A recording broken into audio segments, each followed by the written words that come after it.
Bienvenidos a Historias de Pánico.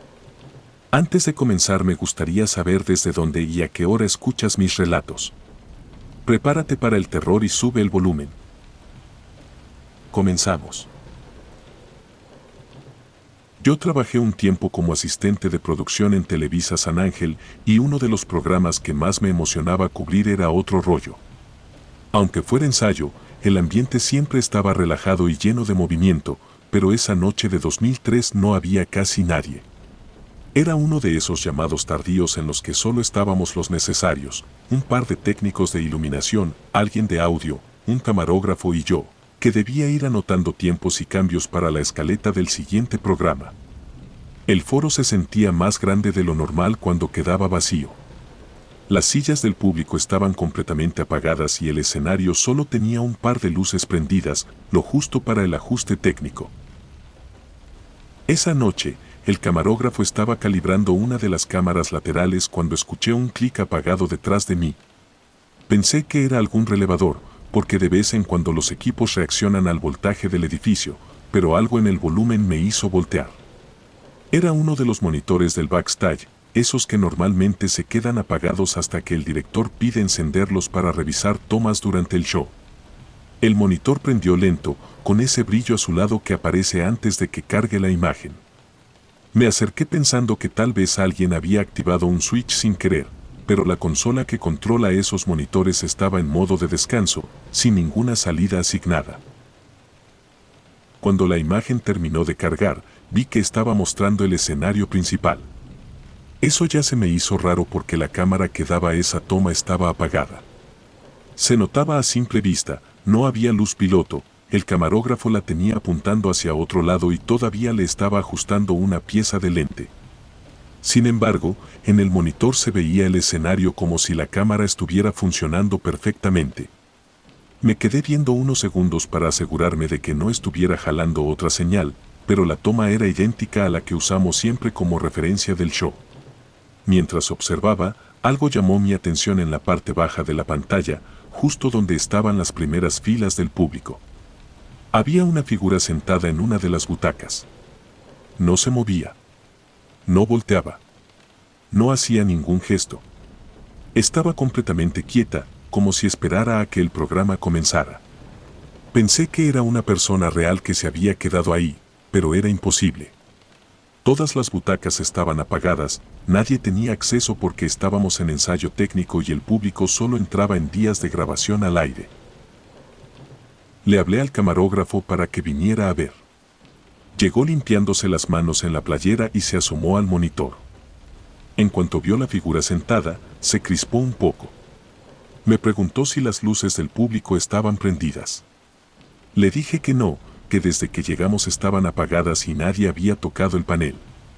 Me pidió que fuéramos a revisar directamente, así que caminamos por el pasillo lateral para llegar a la zona de butacas. El silencio del foro se hizo más pesado cuando subimos los primeros escalones. Prendí una luz mínima del lado derecho para poder ver, pero manteniendo el ambiente igual para no alterar nada. Todas las butacas estaban vacías. No había nadie, ni una chamarra olvidada, ni una bolsa, ni nada que pudiera parecer una figura a la distancia. Me asomé entre las filas por si algún reflejo del escenario estaba creando una forma, pero no había objetos sobre los asientos que pudieran generar esa ilusión.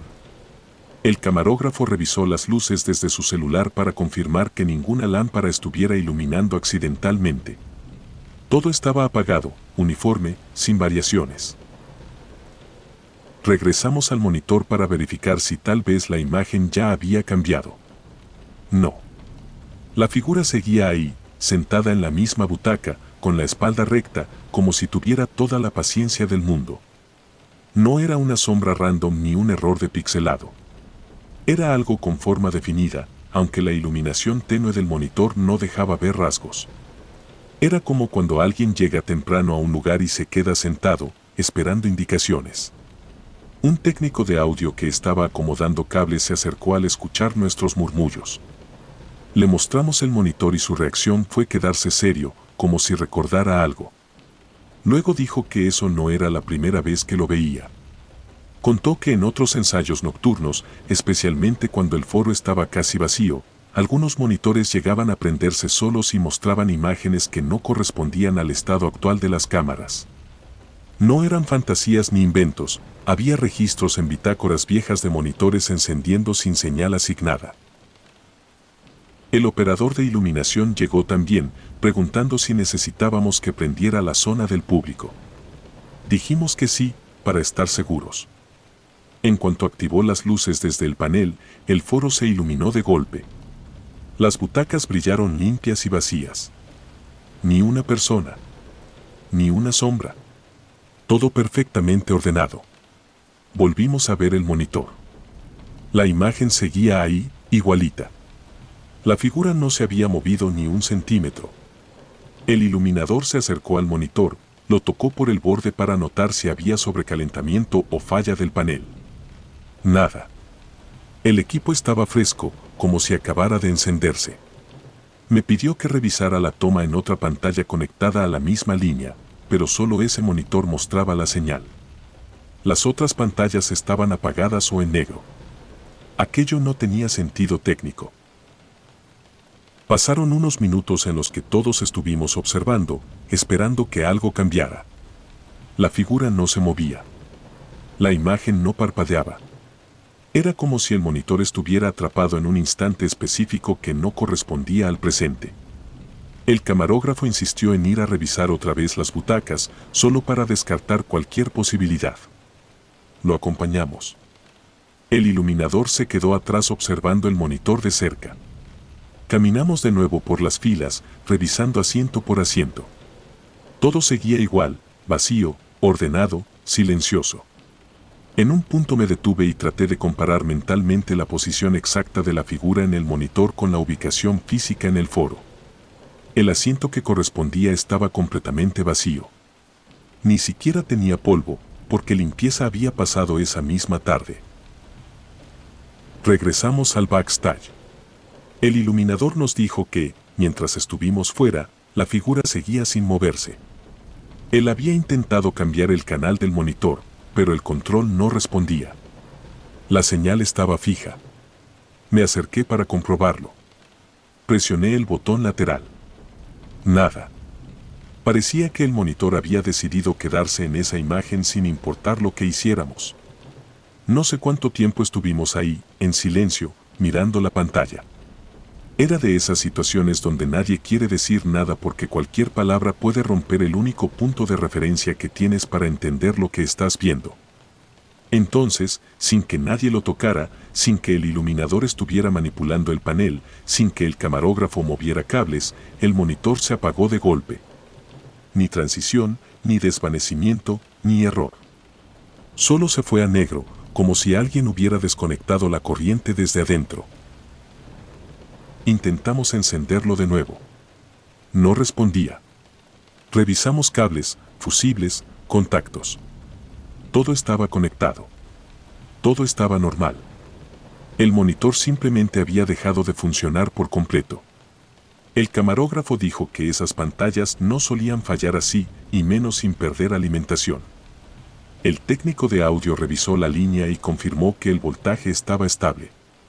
El iluminador, que llevaba más años que todos nosotros, se limitó a decir que en ese foro pasaban cosas raras desde hacía tiempo, pero que casi nadie las comentaba porque siempre se buscaba una explicación técnica que rara vez llegaba. Guardé mis notas y me quedé un momento viendo las butacas desde el pasillo lateral. Me imaginé el escenario encendido, el público aplaudiendo, el bullicio normal de un programa como Otro Rollo. Pensé en lo diferente que se siente un foro vacío en la noche, cuando no hay risa, ni ruido, ni gente corriendo de un lado a otro. En esos momentos, cualquier detalle se vuelve más evidente. Y aunque a veces la cabeza quiere ponerle lógica a todo, hay situaciones que simplemente quedan ahí, firmes, sin justificar nada.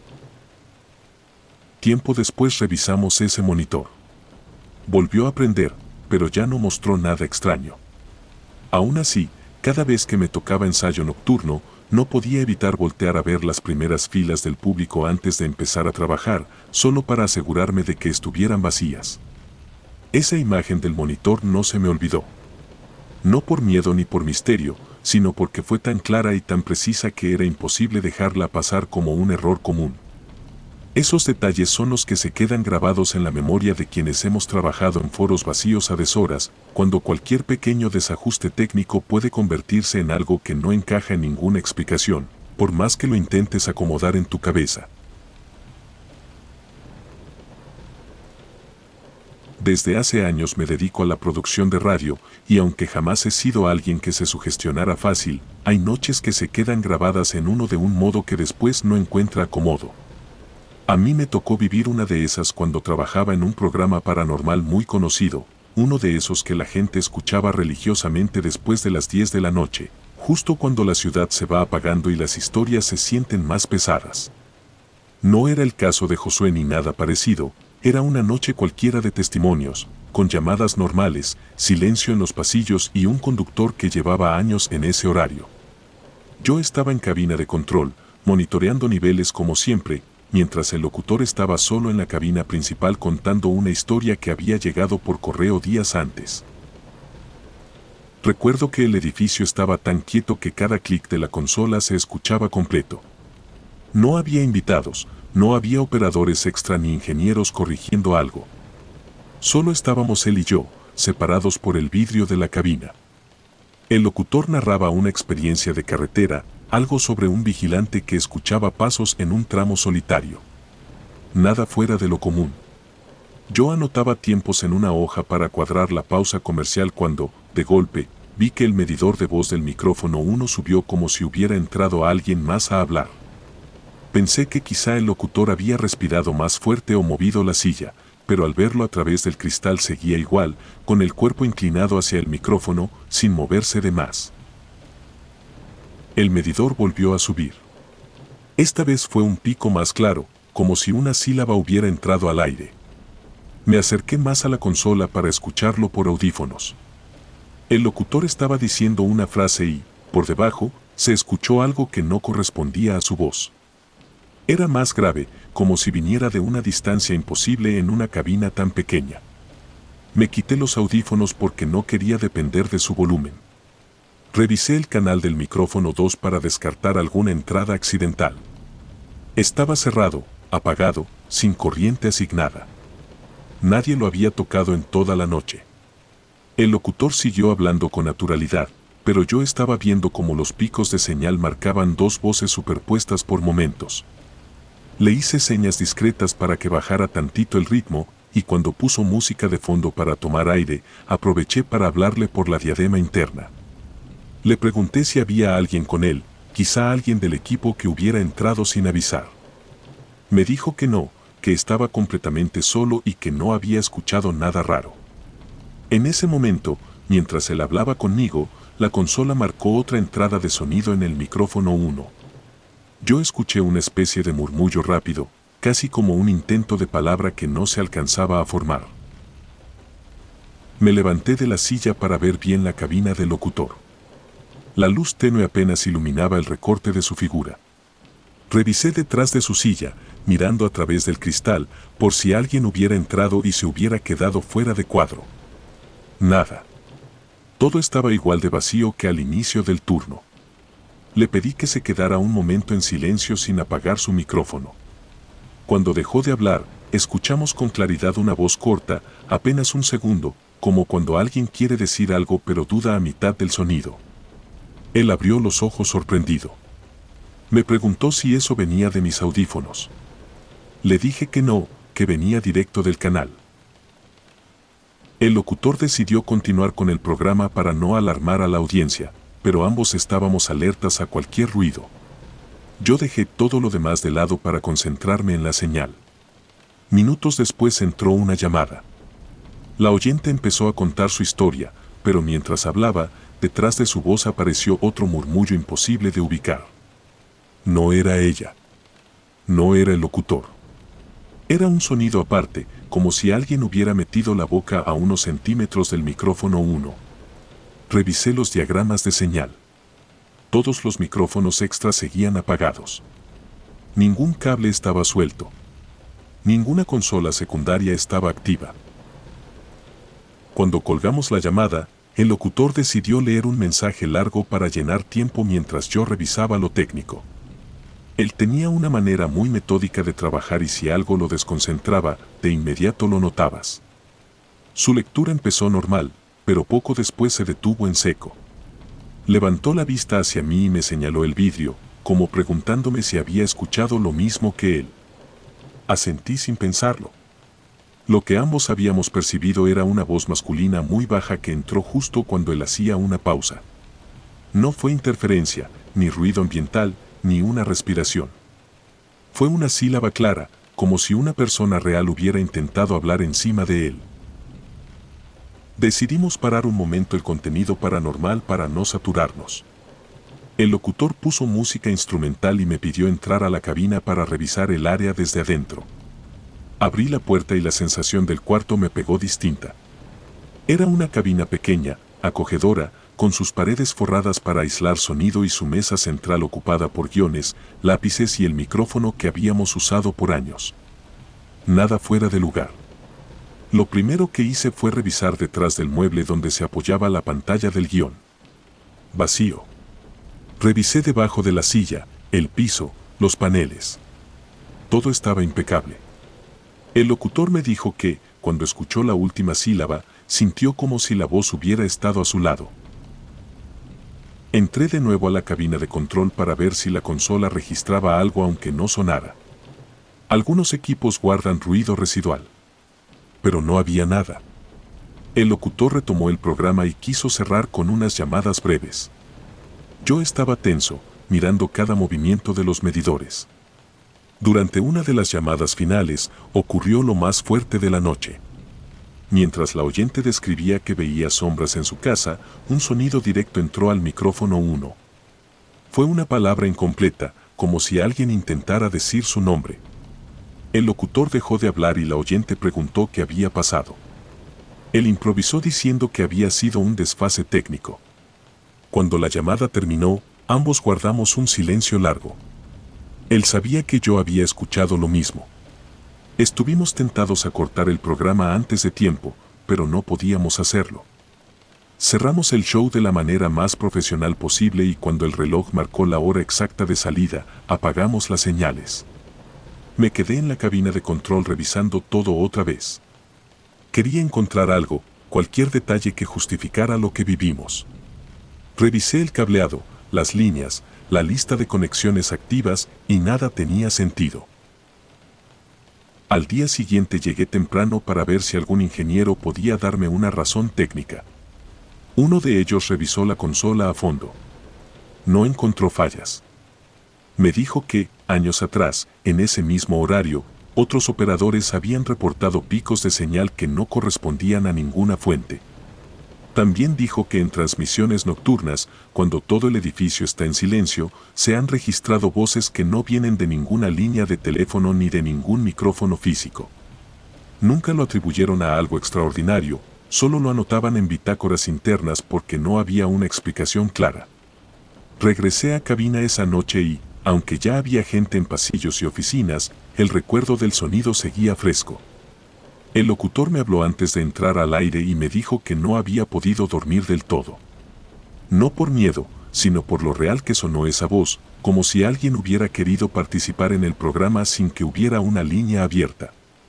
No volvimos a escucharlo con esa claridad, pero desde entonces, cada vez que reviso un medidor o escucho una señal que sube sin razón, esa noche me regresa como si hubiera ocurrido apenas hace unas horas.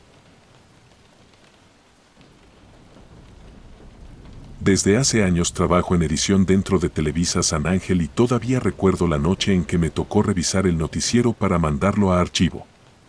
Era una transmisión común del Canal 4, esas de política donde el conductor casi ni parpadea mientras lee, y el foro estaba tranquilo porque el turno nocturno siempre se sentía más relajado. Terminaron de grabar y yo me quedé un rato acomodando el material en la consola. Me gusta adelantar chamba porque en las madrugadas el sueño cae de golpe y luego cualquier detalle te hace batallar. Esa noche encendí el monitor para revisar la toma principal y asegurarme de que el cierre del programa no tuviera errores de sincronía. Todo normal hasta que, sin pensarlo, regresé unos segundos porque noté un movimiento raro en la parte del fondo, justo detrás del conductor. Creí que era cansancio, pero algo me hizo detenerme ahí. Le puse pausa y avancé cuadro por cuadro. En uno de esos cuadros apareció algo que me hizo sentir una presión rara en la nuca. Era una sombra moviéndose detrás del conductor, como si alguien cruzara por atrás, pero en esa parte no había paso desde hacía años porque la pared estaba fija y el set no tenía accesos ocultos. Me acerqué más al monitor, tratando de entender si era un error de iluminación, reflejo o un destello de alguna lámpara. El movimiento era parejito, como el de una persona caminando, con forma humana y con dirección clara. Nada más que tenía un detalle que me inquietó, parecía deslizarse sin modificar el color de la pared ni proyectar volumen. Era como si estuviera pegada a la superficie. Pensé en los camarógrafos o en un utilero cruzando sin permiso, pero recordé perfectamente que todos estaban fijos en sus posiciones porque esa toma cerraba el programa y nadie se movía durante la lectura final. Revisé el registro del foro y confirmé que en ese punto no se colocaba ningún reflector desde hacía tiempo. Y mientras más lo veía, más me convencía de que aquello no era un trabajador cruzando por descuido. Respiré profundo, me giré a verificar por si acaso algún compañero se había metido a la cabina, pero estaba solo. Regresé al monitor y avancé unos cuadros más. La sombra llegaba al lado del conductor y se desvanecía al final del set como si siguiera una ruta conocida.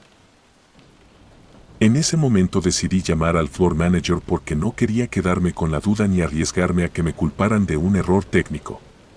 Cuando llegó, le expliqué lo que había visto y le puse la secuencia. Se quedó recargado en la mesa sin decir nada mientras el video avanzaba cuadro por cuadro. Al llegar al punto exacto del movimiento, me volteó a ver con una cara seria. Me pidió repetirlo más lento. Lo hice. Luego me pidió regresar. Lo hice también. Cuando lo vio por tercera vez, me preguntó si había manipulado la luz o la configuración del monitor. Le dije que no, que ni siquiera había tocado parámetros desde inicio de turno. Él cruzó los brazos y me dijo que lo acompañara al foro porque necesitaba confirmar algo.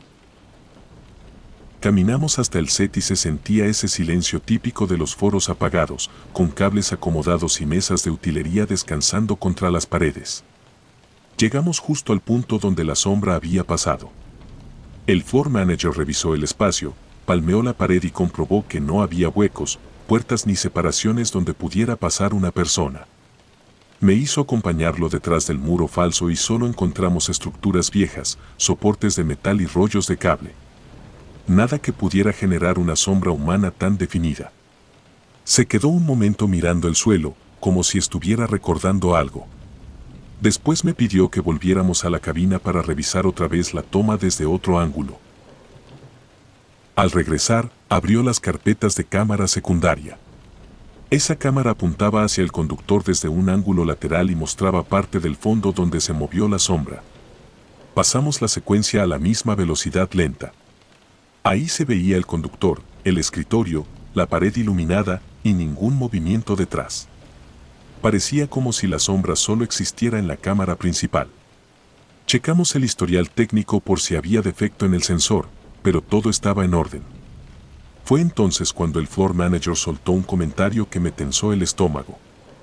Dijo que días antes, justo ahí, un iluminador se había desplomado mientras montaba unas luces nocturnas. Sufrió un paro y no lograron reanimarlo. Suspendieron grabaciones un rato ese día y después continuaron.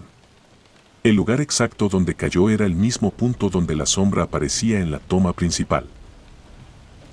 Me quedé callado porque no esperaba escuchar algo tan directo. Él siguió hablando, como si necesitara sacar esa historia de su cabeza. Contó que ese iluminador era de los más experimentados y que conocía el foro de memoria. Siempre caminaba por las mismas rutas al montar equipos, incluso cuando las estructuras cambiaban. Tenía la costumbre de pasar detrás del escritorio del conductor por mera inercia, aunque ya estuviera bloqueado. Después de su muerte, varios compañeros dijeron que habían escuchado pasos donde ya no debía haber paso. Nunca quise darle peso a esos comentarios, pero en ese momento la coincidencia se sentía demasiado puntual. Aún así, traté de mantenerme objetivo porque la edición tenía que entregarse limpia y sin especulaciones. Decidimos enviar el fragmento a ingeniería para descartar falla en el material. Mientras lo analizaban, me quedé pensando en lo que había visto y en lo que significaba para nosotros como equipo nocturno. Muchas veces los trabajadores de tele piensan que estas cosas son inventos de gente nueva o historias para espantar a los que se quedan solos, pero lo que capté en la toma era claro. No había trucos, ni dobles exposiciones, ni errores de luz. Era un movimiento parejo, humano, bien definido. Lo más desconcertante era la forma en que cruzaba justo por el recorrido habitual del iluminador fallecido, como si siguiera una rutina que había repetido durante años. Nadie quería admitirlo, pero todos sabíamos que esa coincidencia pesaba demasiado como para ignorarla. Cuando ingeniería regresó con el informe, dijeron que el video no presentaba alteraciones ni daños en la imagen. Tampoco había fallas en el lente ni en el sensor. Nos pidieron describir el suceso para anexarlo a la bitácora técnica. El floor manager entregó la secuencia con una nota donde especificaba que el área del foro estaba bloqueada y que ningún miembro del staff había cruzado durante la grabación. Yo completé la información con la hora exacta y los cuadros donde se veía el movimiento. Quien recibió el escrito solo levantó las cejas y dijo que en ese foro siempre pasaban cosas raras después de medianoche. No lo dijo en burla, lo dijo como alguien que ya había escuchado historias similares. Esa madrugada me quedé solo en la cabina mientras todos se iban a sus áreas. Dejé correr el material otra vez, no para buscar explicaciones nuevas, sino para asegurarme de que mis ojos no me habían jugado una mala pasada. La sombra seguía ahí, cruzando tranquila, sin prisa, sin variar su ruta. Cerré el archivo y me quedé un momento viendo el reflejo del monitor apagado, pensando en todas las horas que trabajamos entre foros silenciosos, pasillos largos y espacios donde a veces sentimos que alguien pasa cerca aunque no veamos a nadie. No siempre se puede explicar todo con cables, luces o fallas. A veces las cosas quedan registradas porque el foro, por alguna razón, conserva movimientos que pertenecieron a alguien que conoció cada rincón de ese lugar.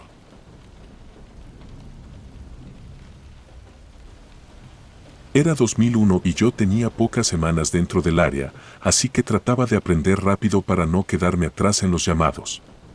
Ese día tocaba grabar una escena sencilla de pasillo, de esas donde los actores principales avanzan mientras los extras hacen movimientos de fondo para darle vida a la locación. El foro estaba iluminado, el maquillaje ya había pasado por las sillas, el director tenía la toma marcada y todos estábamos listos para grabar sin retrasos. Se escuchó la indicación de silencio, la claqueta entró y la escena comenzó con ritmo normal, los actores caminando y la cámara principal siguiendo su recorrido con la suavidad típica de ese operador que tenía años en el mismo proyecto. Todo iba bien hasta que una de las actrices levantó la mano apenas terminó su línea. Dijo que quería repetir porque había visto a un extra cruzar al fondo y que ese movimiento no estaba marcado en el libreto. El director frunció el ceño y pidió revisar el monitor para comprobarlo. Nos acercamos alrededor de la pantalla y ahí estaba, una figura masculina caminando en el fondo del pasillo, avanzando de izquierda a derecha con paso seguro, como si siguiera una instrucción exacta. La silueta se veía clara, sin distorsiones y perfectamente integrada al set. El director preguntó quién había autorizado esa entrada. Nadie respondió. Nunca hubo llamado para un extra en ese punto. Se pidió a casting que revisara la lista de extras del día para identificar al que había cruzado. Llegaron rápido porque estaban a unos metros, sentados en una zona donde esperaban indicaciones. Los revisaron uno por uno. Todos estaban ahí, sentados, completamente quietos y vestidos con la ropa asignada. Ninguno traía el vestuario que se veía en la toma. Ni siquiera había uno con complexión parecida. La coordinadora de casting aseguró que no faltaba nadie y que nadie había recibido instrucciones para moverse en el fondo. Todo estaba controlado según la planilla del día. El director pidió reproducir la toma de nuevo para mostrarles lo que estábamos viendo. Cuando avanzó la escena, la figura volvió a cruzar exactamente igual, con la misma seguridad, en los mismos 2 segundos. Casting se quedó mudo. Sentí un nudo en la garganta. El pasillo estaba delimitado por escenografía fija, sin apertura por donde pudiera entrar alguien sin ser visto. Además, la parte trasera del foro estaba cerrada con paneles y equipo de iluminación. Era imposible que un extra hubiera cruzado por error sin toparse con un compañero o con algún cable. El director pidió revisar el material de respaldo desde otra cámara para ver si la figura aparecía desde un ángulo diferente. Fuimos a la consola donde se almacenaban las tomas secundarias. Se cargó la grabación y la revisamos con atención. El pasillo estaba vacío. El fondo se veía estático, solo con la luminaria reflejando lo normal del escenario. La figura no aparecía por ningún lado. Parecía que solo la cámara principal había registrado ese recorrido breve. El director pidió una pausa. Todos nos quedamos quietos esperando instrucciones. La actriz que había notado el movimiento desde el principio se veía incómoda, como si quisiera explicar algo pero no encontrara las palabras. El operador de la cámara principal revisó el lente y dijo que estaba limpio y sin aberraciones. Yo me retiré un par de pasos para dejar espacio en la cabina y terminé junto a uno de los eléctricos más viejos del foro. Ese señor había visto tanto que pocas cosas le impresionaban. Me dijo que la figura se movía igual que un extra que había trabajado ahí meses antes. Me quedé escuchándolo.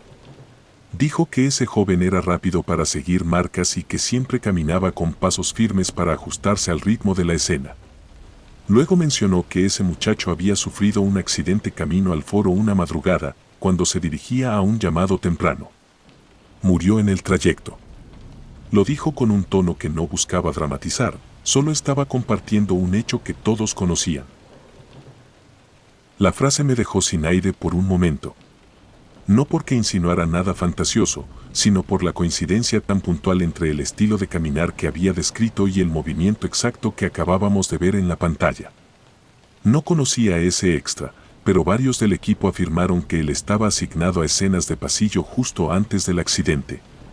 A veces, cuando alguien muere de manera tan repentina, la gente del medio lo recuerda por detalles que se quedan en la cabeza, una risa, una forma de caminar, un gesto que repetía siempre. Y justo ese tipo de memoria es la que parecía haber surgido en ese momento incómodo donde nadie sabía qué posición tomar.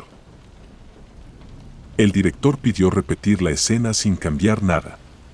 Quería comprobar si alguien entraba por error al fondo. Se acomodó la toma, se recogieron cables y se marcó nuevamente el silencio previo a grabar. Todo avanzó con normalidad. Nadie cruzó. No hubo figura al fondo. El director siguió adelante con la producción sin hacer más comentarios, pero se notaba que el ambiente estaba distinto. Parecía que cada quien estaba procesando lo ocurrido por su cuenta. A mí me tocó acompañar al operador de la consola para volver a revisar el material original y confirmar que no hubiera sido una proyección de luz, un reflejo o un error temporal del monitor. Nada de eso estaba presente. Era una figura completa, caminando en una trayectoria clara. Más tarde, ya en la zona de descanso, algunos trabajadores recordaron que, desde la muerte del extra, varias personas comentaron situaciones breves alrededor del pasillo del foro. No eran relatos fantásticos ni dramatizados. Solo detalles curiosos, pasos que se escuchaban cuando todo estaba desierto, sombras que parecían moverse donde no había personal y sensaciones rápidas de que alguien cruzaba detrás aunque el foro estuviera vacío. Nunca se hablaba de eso en serio frente al director porque en la industria se evita tocar temas que suenen exagerados, pero en privado varios admitían que habían sentido algo extraño en ese mismo pasillo donde grabábamos tantas escenas. Yo pensé en eso mientras guardaba los cables y recogía las hojas de continuidad. A veces uno quiere que todo tenga una explicación técnica. El foro es grande, las luces generan efectos raros, los reflejos pueden engañar al ojo. Pero la figura tenía forma humana, paso definido y un recorrido claro que seguía la marca exacta de escena. Esa precisión fue lo que más inquietó al operador. Me dijo que si hubiera sido un reflejo, se vería distorsionado o cambiaría con el movimiento de la cámara. En cambio, la figura mantenía una trayectoria perfecta, como si estuviera acostumbrada a seguir indicaciones. Esa noche me quedé pensando en lo rápido que puede cambiar el ambiente de un foro. Durante el día todo es ruido, luces encendidas, maquillistas corriendo, utileros moviendo mesas y directores ajustando diálogos. Pero durante un momento de grabación, cuando todo se concentra en una sola toma, cualquier detalle fuera de lugar se vuelve evidente. Eso fue lo que pasó. Y aunque la figura nunca volvió a aparecer en ninguna otra cámara, la toma quedó almacenada con la marca del día. Ningún técnico quiso borrarla antes de tiempo. Era parte del registro, parte de un momento que atrapó algo que nadie esperaba ver en pleno horario de trabajo. Con el tiempo he caminado por ese mismo pasillo muchas veces. A veces durante llamados tranquilos, a veces en noches largas donde se repiten escenas una y otra vez. Cada vez que paso por ahí, recuerdo la figura que cruzó en la toma. No siento miedo ni pienso en explicaciones fantásticas. Solo me queda la sensación de que algunos movimientos se quedan grabados en los lugares donde la gente trabaja todos los días, incluso cuando quienes los hacían ya no están para repetirlos. A mí me tocó cubrir varios partidos nocturnos para la jugada en 2012, cuando todavía hacíamos las transmisiones desde una cabina pequeña dentro de Televisa Deportes. Era un espacio cerrado con paneles acústicos que mantenían el sonido limpio, y aunque parecía cómodo desde fuera, por dentro era un cuartito reducido donde apenas cabían los comentaristas, el operador de audio y 2 asistentes. Yo era uno de esos asistentes, encargado de llevar hojas, mensajes del productor y cualquier ajuste que se necesitara mientras los comentaristas estaban al aire. La rutina era siempre la misma: entrábamos, acomodábamos cables, revisábamos niveles y esperábamos la señal del foro. Pero esa noche, la rutina se rompió por un sonido que todavía hoy me cuesta describir sin sentir un apretón en el pecho. El partido había terminado hacía unos 20 minutos y estábamos transmitiendo análisis. Los comentaristas debatían sobre una jugada polémica y el ambiente se mantenía normal. Yo estaba pegado a la entrada de la cabina, atento por si el productor pedía alguna corrección o si uno de los comentaristas necesitaba agua. De pronto, justo cuando uno de ellos hacía su comentario final, se escuchó un golpe seco detrás de la pared acústica que estaba detrás de las cámaras. Un golpe tan fuerte que pareció que algo pesado había caído directamente contra la estructura. El sonido retumbó en el espacio pequeño y obligó a todos a voltear instintivamente. Los comentaristas se quedaron callados un segundo, la clase de silencio incómodo que ningún programa quiere tener al aire. La cámara principal seguía grabando sin moverse, captando sus miradas extrañadas mientras intentaban retomar el hilo de lo que estaban diciendo. Yo miré al operador de audio buscando alguna explicación rápida, pero él estaba igual de desconcertado. Le pregunté en voz baja si había movido algo, pero negó con la cabeza sin quitar la vista del panel. El golpe había sido tan claro que ninguno de nosotros pensó en fallo técnico. Sonó como un objeto real cayendo con fuerza. El productor habló por la diadema y pidió que termináramos el segmento lo más natural posible. A los comentaristas les cayó de golpe la responsabilidad de seguir hablando como si nada, aunque en sus expresiones se notaba que estaban inquietos. Apenas dieron paso a corte, el productor me pidió que fuera a revisar la parte trasera de la cabina junto con otro asistente. Salimos rápido, rodeamos la estructura y entramos por el pasillo donde estaban todos los cables, conexiones y materiales que se usaban para el sonido interno. Esa zona siempre era un desastre organizado: rollos de cable, cajas de herramientas, aislantes acústicos y un espacio tan estrecho que uno tenía que caminar de lado para no tropezar. Lo primero que hicimos fue buscar algo tirado. Cualquier cosa, una caja, un panel suelto, una pieza que hubiera vencido por desgaste. Revisamos desde el piso hasta la parte alta de la pared acústica. Nada. Ni un cable movido, ni una fibra fuera de lugar. Todo estaba exactamente como lo habíamos dejado horas antes. El otro asistente me dijo que quizá había sido un reacomodo natural del material aislante, pero yo sabía que eso no sonaba así. Conozco bien ese tipo de paredes: si se mueven, crujen o vibran, pero no generan un golpe como el que escuchamos. Ese sonido tenía peso, dirección y la fuerza de algo que impacta desde el interior. Regresamos a la cabina para avisarle al operador, quien ya estaba revisando niveles por si la vibración había movido algo electrónico.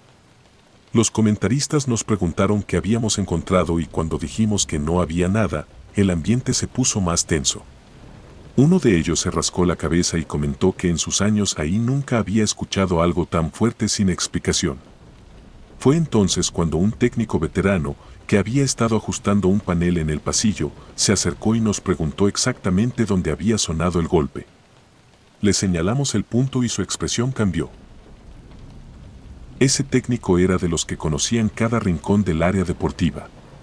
Llevaba décadas trabajando en desmontajes, montajes y transmisiones. Nos contó, con una voz tranquila pero firme, que en ese mismo rincón había ocurrido un accidente años atrás, durante un desmontaje nocturno. Un trabajador había quedado atrapado entre estructuras metálicas cuando intentaban mover una pieza pesada. Al parecer, un soporte cedió y lo prensó contra un panel. Murió antes de que pudieran sacarlo. La cabina no existía tal cual en ese momento, pero la estructura de donde provenía el golpe coincidía con el lugar exacto donde ocurrió el accidente. El silencio que se hizo después de que lo dijo no fue el típico silencio sugestivo. Fue uno que se siente cuando alguien te comparte una verdad que prefiere no repetir. El técnico explicó que desde esa noche, varios equipos nocturnos habían reportado golpes repentinos durante transmisiones tarde. Algunos pensaban que eran vibraciones provocadas por montajes en otros foros, pero la mayoría admitía que esos golpes aparecían de manera muy puntual, siempre en esa parte de la estructura, siempre en horarios en los que nadie debía estar moviendo nada. Yo no sabía cómo reaccionar. A veces uno quiere pensar que todo tiene una explicación física, que el edificio es viejo o que algún material se acomoda por temperatura. Pero esa zona no estaba expuesta a cambios bruscos de clima ni tenía piezas lo suficientemente sueltas como para generar un impacto tan fuerte. Además, cada que checábamos el lugar tras un golpe, jamás encontrábamos nada fuera de su sitio. El espacio seguía sin cambios, como si el golpe solo existiera en el sonido. Esa noche, cuando retomamos la transmisión, los comentaristas estaban un poco más serios. Hicieron su chamba, claro, pero cada vez que había un silencio entre comentarios, parecían atentos a cualquier ruido en la cabina. Yo también. No volvió a sonar nada durante esa emisión, pero todos nos quedamos tensos hasta el cierre del programa. Cuando apagamos luces y desconectamos equipo, el operador me dijo que no era la primera vez que escuchaba algo así, solo que nunca había sonado tan fuerte ni tan localizado. Antes eran golpes más leves, como alguien tocando la estructura desde adentro. Esa noche fue distinto. Pasaron semanas sin que volviera a ocurrir. Después, en otra transmisión nocturna, cuando ya ni pensaba en el tema, escuchamos otro golpe similar, aunque un poco menos intenso. Volvimos a revisar la parte trasera y de nuevo no había nada. Un camarógrafo, que llevaba años en deportes, mencionó que a él también le tocó escuchar ruidos en desmontajes, golpes que parecían venir de partes donde nadie debía estar. Nunca lo reportó oficialmente porque nadie quería quedar como exagerado, pero al oírlo de nuestra cabina, dijo que sonaba igual a lo que él había escuchado tiempo atrás.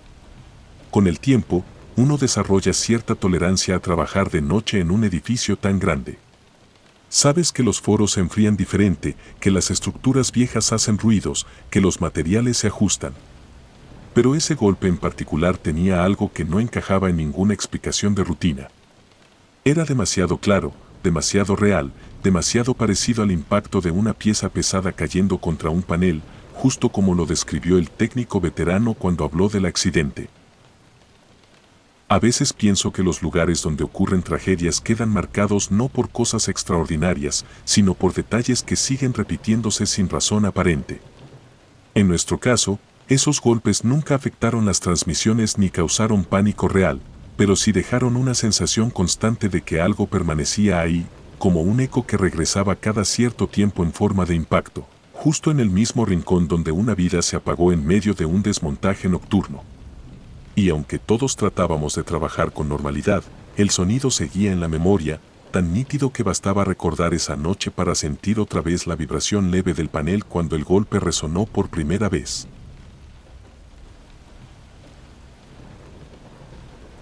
Cuando empecé a trabajar en Televisa Chapultepec, ya conocía varias historias que circulaban entre técnicos y operadores que llevaban ahí toda la vida, pero la mayoría las escuchaba como anécdotas viejas que uno creía exageradas por tanto cambio de turno. Yo entré a finales de los 80 y todavía había compañeros que habían vivido el caos del 85, así que en los pasillos se hablaba mucho de cómo habían improvisado espacios para atender heridos. Con el tiempo, esas pláticas dejaron de ser frecuentes, pero para varios, esa parte del edificio seguía cargada de recuerdos que nadie quería detallar. Yo no le daba mucha importancia a eso hasta la tarde en que algo se metió a los monitores del programa Hoy Mismo, justo durante un corte comercial, cuando el foro quedó en silencio y en la cabina solo nos quedamos 3 técnicos revisando niveles para regresar al aire sin fallas. Esa tarde estábamos monitoreando el ambiente del foro con el micrófono que siempre dejaban abierto para captar cualquier indicación rápida desde piso. Apenas entramos al corte, el conductor se relajó en su silla, maquillaje retocó algo rápido y los camarógrafos bajaron sus brazos para descansar. Todo normal. Yo me quedé viendo la pantalla principal, esperando que el productor diera el previo para regresar, cuando escuché un murmullo tan bajito que pensé que venía de uno de mis compañeros, como si estuviera hablando entre dientes. Levanté la vista por reflejo, pero ellos estaban concentrados en los medidores. Volví a aguzar el oído y ahí fue cuando escuché que el murmullo se repetía, pegado al canal ambiental. Sonaba a una voz de mujer, pero incompleta, como si intentara decir un nombre y se quedara atorada en la mitad. Me acerqué a la consola y revisé los canales abiertos. Todo estaba cerrado excepto el ambiente, que jamás transmitía voz tan cercana. Le pedí al operador de audio que checara si no se había quedado un micro encendido allá abajo por error. Se asomó por la ventana hacia el foro. Nadie estaba hablando. Nadie estaba cerca del micrófono ambiental. No había movimiento, solo el equipo listo para el regreso. Entonces, el murmullo volvió, más claro y un poco más largo. No era una frase completa, pero sí un nombre. No lo reconocíamos. Mi compañero movió el paneo, cambió ganancia, ajustó niveles y nada cambiaba. La voz seguía ahí, lo suficientemente fuerte para diferenciarla de un ruido extraño. Para descartar interferencia, el operador cambió de consola. Pasó toda la secundaria y los monitores captaron lo mismo, como si la voz estuviera metida en la señal desde algún punto que no aparecía en la configuración. Esa sensación de que algo se colaba por un canal inexistente me puso tenso, porque ya conocía fallas de audio comunes y aquello no se parecía a ninguna. El operador se puso serio, no era alguien que se asustara fácil ni que creyera en cosas raras. Se quedó escuchando con los brazos apoyados en el borde de la mesa, siguiendo el patrón del murmullo. El nombre se escuchó una vez más marcado. Fue entonces cuando el compañero más viejo de la cabina, que casi nunca hablaba de ese tipo de temas, dijo que esa voz le recordaba algo que había escuchado tiempo atrás, cuando el foro se usaba para otra cosa muy diferente. Cerró la puerta de la cabina para que nadie entrara. Luego explicó que, en los días posteriores al sismo del 85, varios foros y pasillos del edificio se habían convertido en espacios de primeros auxilios improvisados. Muchísima gente llegó herida, y ahí se les atendía mientras ambulancias iban y venían. Contó que una mujer había sido llevada justo a la zona donde ahora estaba ese micrófono ambiental. Recordaba que pedía ayuda repitiendo lo que parecía un nombre. No sabía si era un familiar, un médico o alguien que buscaba entre los escombros. Lo único seguro es que esa mujer no resistió. Murió en ese espacio antes de que pudieran trasladarla. Mientras él hablaba, la voz volvió a sonar, casi idéntica a la anterior. Yo sentí un escalofrío discreto que traté de ignorar porque quería mantener la concentración en la consola. El operador decidió quitar por completo el canal ambiental para confirmar si la señal venía directamente de ahí. Cerró el FADE hasta el fondo, bloqueó la entrada, cambió alimentación y monitoreó, y aún así, el murmullo entró de nuevo por los monitores. Eso nos sacó totalmente de onda, porque técnicamente el canal estaba fuera de línea. No había manera lógica de que siguiera entrando señal. En ese momento, el productor tocó la puerta de la cabina preguntando por qué los veía tan tensos. Le pedimos que escuchara un fragmento del monitoreo y su expresión cambió por completo. Se acercó al panel y revisó el diagrama de señal como si quisiera encontrar un error obvio, algo que explicara el fenómeno. No lo encontró. Solo dijo que no hiciéramos ruido porque en menos de un minuto regresábamos al aire. En cuanto terminó el corte, abrimos todos los canales necesarios y la voz desapareció. Ni un solo murmullo durante la transmisión. Los monitores quedaron limpios. El ambiente se escuchaba como siempre. Cuando volvimos al corte siguiente, la voz regresó igual que antes, insistente y repetida. No había forma de justificarlo como retroalimentación porque ninguna de las consolas la registraba como señal proveniente de un micrófono. Parecía un sonido flotante que encontraba la manera de incrustarse en la mezcla cada vez que el programa pausaba. No interrumpía nada del programa, pero si se filtraba apenas la cabina quedaba con menos ruido. El operador decidió grabar un corto fragmento para analizarlo después en la sala de edición. Tomamos un minuto exacto y lo guardamos en una carpeta separada. Cuando terminó la jornada, fuimos a la sala de edición a escucharlo con más calma. Subimos el nivel de salida para distinguir mejor la pronunciación y ahí se entendió lo que parecía un nombre. Sonaba a 2 sílabas claras, dichas con un tono de súplica que ninguno de nosotros quiso imitar.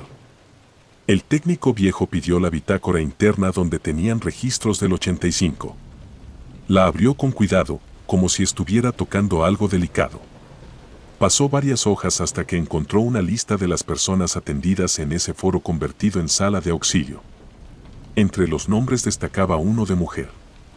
Ese nombre tenía exactamente las mismas sílabas que habíamos escuchado en la grabación. Nadie dijo nada durante un rato. El operador se quedó viendo el monitor como si buscara otra explicación.